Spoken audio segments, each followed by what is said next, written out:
జొన్న రొట్టె కోసం ఫస్ట్ అయితే 2 కప్పులు వాటర్ తీసుకోవాలండి.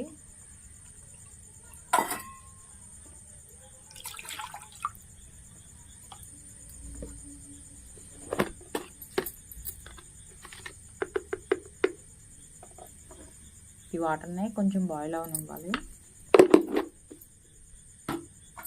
మూత పెట్టి ఒక పొంగు రానివ్వాలండి. ఇదిగోండి, ఇప్పుడు వాటర్ బాయిల్ అయినాయి కదా. నేను రెడీమేడ్ తీసుకున్నాను అండి జొన్న పిండి, మీరు కావాలంటే ఆడించుకోవచ్చు. ఇప్పుడు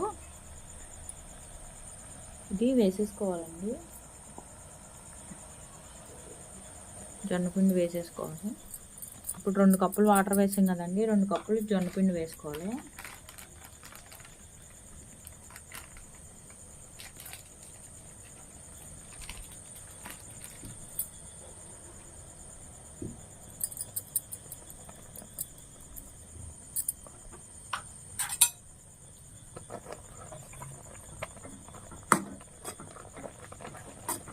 నీళ్ళు కన్నా జొన్న పిండి కొంచెం ఎక్కువే ఉండాలండి.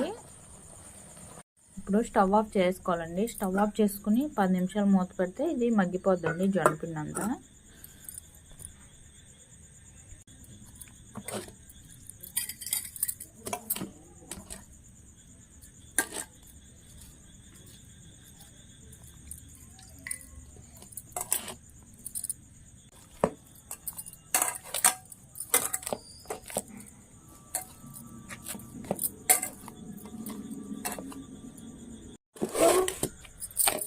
ఇదిగోండి, ఈ విధంగా చేసుకోవాలి జొన్న పిండిని.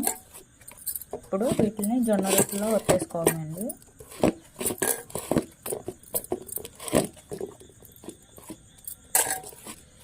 మనకి గోధుమ పిండి చపాతీ కన్నా జొన్న రొట్టెలు ఆరోగ్యానికి మంచిదండి. షుగర్ కూడా కంట్రోల్లో ఉంటుంది. బరువు తగ్గాలనుకునే వాళ్ళు కూడా మంచి ఫుడ్ అండి. మీరు కూడా ఈ విధంగా చేసుకుని తినండి, మంచిది హెల్త్కి.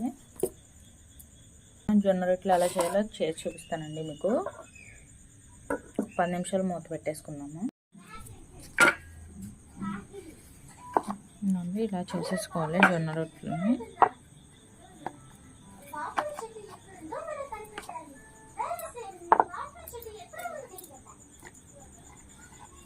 ఇవన్నీ ఈ విధంగా చేసుకోవాలి జొన్న రొట్టెని. ఈ మాత్రం మందంగా చేసుకోవాలండి.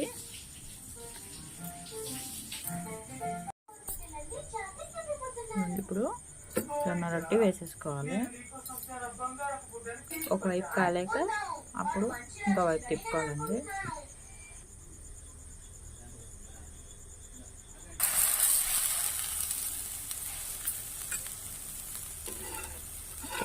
కాలేక ఇంకో వైపు తిప్పుకోవాలండి.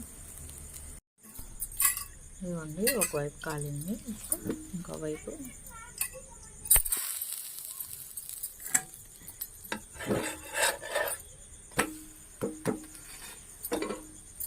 ఈ విధంగా అన్నీ కలుపుకోవాలి జొన్న రొట్టెని.